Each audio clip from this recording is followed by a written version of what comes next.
Hello friends, आज हम इस वीडियो में बात करेंगे कि लुकिज्म के आगे आने वाले चैप्टर यानी कि चैप्टर नंबर 481 में क्या हो सकता है या फिर क्या होने वाला है। तो चलिए करते हैं वीडियो की शुरुआत। मैं हूं प्रिया, वेलकम टू प्रीमी कैन। जैसा कि पिछले चैप्टर के लास्ट में हमने देखा था कि डीजी ने कहा यूजिन से कि उसने चार्ल्स चोई की एक वीडियो बनाई है, वो भी ड्रोन से, और उसके खिलाफ एक सबूत इकट्ठा कर दिया है जहां पर यूजिन तैयार था चार्ल्स चोई को झुकाने के लिए डीजी का साथ लेकर। बट मुझे ऐसा लगता है कि ऐसा कुछ भी नहीं होने वाला। डीजी जो शुरुआत से ही सस्पिशियस सा लग रहा है, उसकी सारी बातें झूठ होती हैं।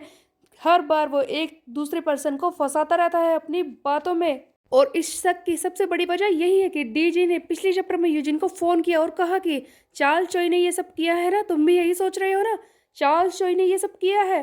और ये सारी बातें पहले से ही डीजी को पता थी। और उसके अलावा मैं बेहोश हो गया था, उसके बाद मैं हॉस्पिटल में गया, मैंने देखा कि वहां पर कोई नहीं था। ये सारी बातें ऐसा लगता है कि डीजी ने अपने मन से ही बनाई है। ऐसा लगता है कि ये यूजिन की मदद लेने के अलावा इसे फंसाने की कोशिश कर रहा है। बेसिकली डीजी अभी तक चार्ल्स चोई की हाथों की कठपुतली बना हुआ है। तो ऐसा कैसे हो सकता है कि चार्ल्स चोई जैसा जीनियस इंसान जो इतना बड़ा सबूत छोड़कर चला जाए एक ड्रोन से ली गई रिकॉर्डिंग। ये सचमुच कंप्लीटली नॉनसेंस लगती है। पिछले चैप्टर में खुद चार्ल्स ने तो कहा था कि वो एक ऐसा इंसान है जो सबूतों को छुपाने में बहुत ही ज्यादा अच्छा है, और वो खुद ही अपने आप ही एक बहुत ही बड़ा सबूत छोड़कर चला जाएगा। ऐसा हो सकता है यहाँ पर ऐसा लगता है कि दोनों चार्ल्स चोई और डीजी ने मिलकर ये प्लान बनाया है यूजिन को फंसाने का, उसे खत्म करने का, क्योंकि अब यूजिन और ज्यादा परेशानी नहीं है चार्ल्स के लिए, क्योंकि यूजिन के पास सारी जो ताकत थी वो धीरे धीरे खत्म हो रही है। उसके सारे एफिलिएट्स धीरे धीरे बंद हो चुके हैं।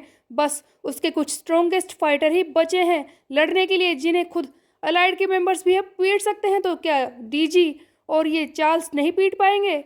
बिग डील के साथ फाइट में मैंडियोक और यूसियोंग जो कि यूजिन का भाई है, इन दोनों ने ही यूजिन को बचाया था। लेकिन इस बार तो ऐसा लगता है कि अलाइड के मेंबर जिस तरह से स्ट्रांग हुए हैं वो इन दोनों को भी पीट सकते हैं। तो क्या चार्ल्स चोई और डीजी के लिए ये मुमकिन नहीं है? ऑफ कोर्स वो ऐसा कर सकते हैं। और ऐसा लगता है कि चार्ल्स और डीजी ने साथ मिलकर यूजिन को फंसाने का प्लान बनाया है, यूजिन को हमेशा हमेशा के लिए रास्ते से हटाने का, क्योंकि यूजिन चार्ल्स की कमजोरियों के बारे में जानने की कोशिश कर रहा है। वो हर बार उसके सामने परेशानी खड़ी करता है, उसके लिए बहुत ही बड़ी मुसीबत है। और इसके अलावा डीजी को भी तो मजबूर किया था यूजिन ने अपने साथ काम करने के लिए, उसका एक सच छुपाकर जिसके बारे में कोई जानता नहीं है। इसीलिए हो सकता है कि डीजी एंड चार्ल्स दोनों ही मिलकर इससे बदला ले रहे हैं। और अगर ऐसा हो कि चार्ल्स एंड डीजी एक ही हो, तब भी ये तो बहुत ही बड़ा मास्टर प्लान हो सकता है यूजिन को खत्म करने का।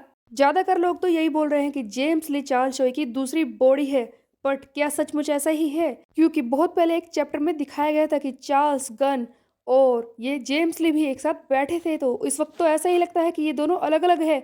बट ऐसा हो सकता है कि ये डीजी यानी कि जिस बॉडी में जेम्स ली अब है वो चार्ल्स चोई की दूसरी बॉडी हो। बट जो भी हो, ऐसा ही लग रहा है कि यूजिन अब रास्ते से हटने वाला है। उसके अलावा जैसा कि डैनियल को पता चल गया है, उसे चियोन लियांग जाना है। चियोन लियांग का नया किंग कौन है उसके बारे में भी जल्दी पता लगने वाला है। उसके अलावा विंजिन कहाँ पर है, उसके साथ क्या हुआ, ये सारी कहानी बहुत ही जल्दी सामने आएगी। बट ऑफ कोर्स ऑथर ये सारी स्टोरी एक ही चैप्टर में तो रिवील नहीं करने वाला, इसके लिए काफी सारे चैप्टर लगेंगे। बट गाइस जो भी होगा बहुत ही ज्यादा इंटरेस्टिंग होगा, लेकिन आगे आने वाले चैप्टर्स में होगा। तब तक के लिए मेरे चैनल को सब्सक्राइब कर ले, बेल के आइकन को कर दे प्रेस। फिर मिलते हैं, बाय बाय गाइस।